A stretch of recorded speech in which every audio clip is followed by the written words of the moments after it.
Assalamu alaikum guys, welcome back to my YouTube channel. So the topic of discussion for today is astigmatism.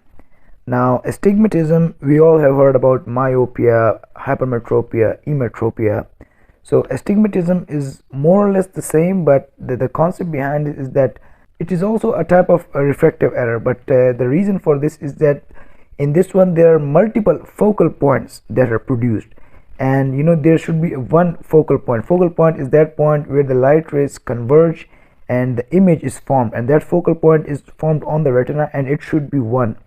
But if there are multiple focal points, let's say in front of the retina or behind the retina, so this will result in blurring of vision, blurry vision. So if we define astigmatism, we can say that astigmatism can be defined as a type of refractive error in which the parallel light rays entering the eye cannot form a point of focus on the retina, but they form focal points. So this is how you can learn this. Okay, so what can result in this astigmatism?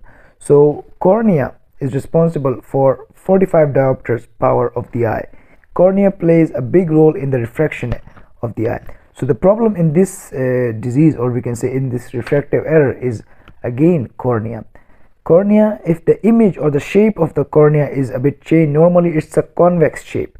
So if there is any change in the shape of the cornea due to any reason, this will result in different convergence. The convergence of light rays will be at different points, and there will be no one point. You will have multiple focal points again. So one more thing is that the distance between the multiple focal points or any two focal points is known as terms conoid. Now let's come to the types of astigmatism. There is regular astigmatism and irregular. Regular can be further divided into simple, compound, and mixed. Let's discuss simple first. In simple, there is simple myopic and simple hypermetropic.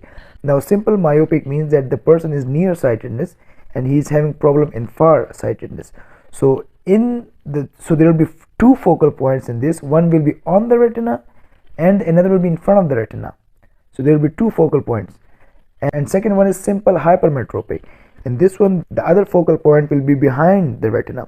And simple hypermetropic means the person is far-sightedness. He cannot see the near objects.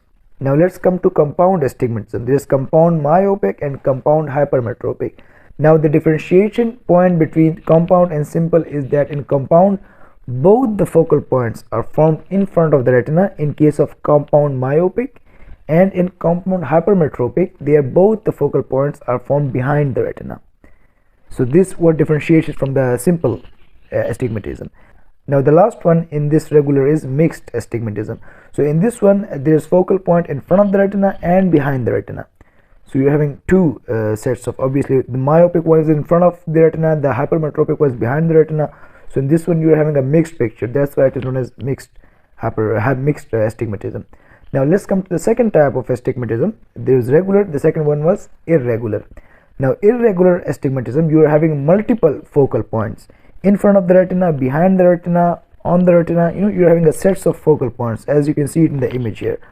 So this is, as the name suggests, irregular. So you're having irregular focal points. You can remember it like that. So the clinical features of astigmatism is that there is blurring of vision. A person is having problem in reading, writing. So they go to an ophthalmology OPD, and there it gets diagnosed with the corneal topography. It is the ideal and advanced instrument to diagnose this refractive error. Keratometry is another instrument that can be diagnosed, and but usually these days corneal topography is at the top. It tells you the thickness of the cornea and the shape of the cornea at each part, and you can diagnose whether it is this or whether it is any other disease, and it is very easy with this instrument. So now the treatment of astigmatism is that there is non-surgical and surgical treatment. In non-surgical treatment, we can use first of all, let's come to the simple astigmatism. The regular, the simple, that is the first one. So cylindrical lens can be used for this. Now this lens is different from the other lens. See, it's cylindrical, that means it has to function, or it has to converge light rays, and it has to make one focal point. And the second type, compound. In regular, the second one was compound astigmatism.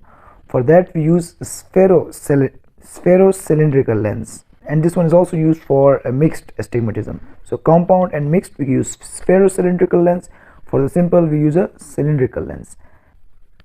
Now there's another one that is hard contact lens. Now that can correct all the regular types of astigmatism from 2 to 3 diopters roughly, and this is another choice that you can have.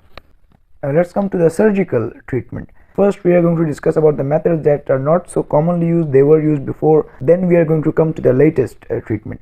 So the old ones include astigmatic keratotomy. Now in this one, the parts where in your cornea, the parts where the power is more, that is reflecting light rays at more power, their cuts are given at that places, so resulting in loosening or decreasing the power at that part.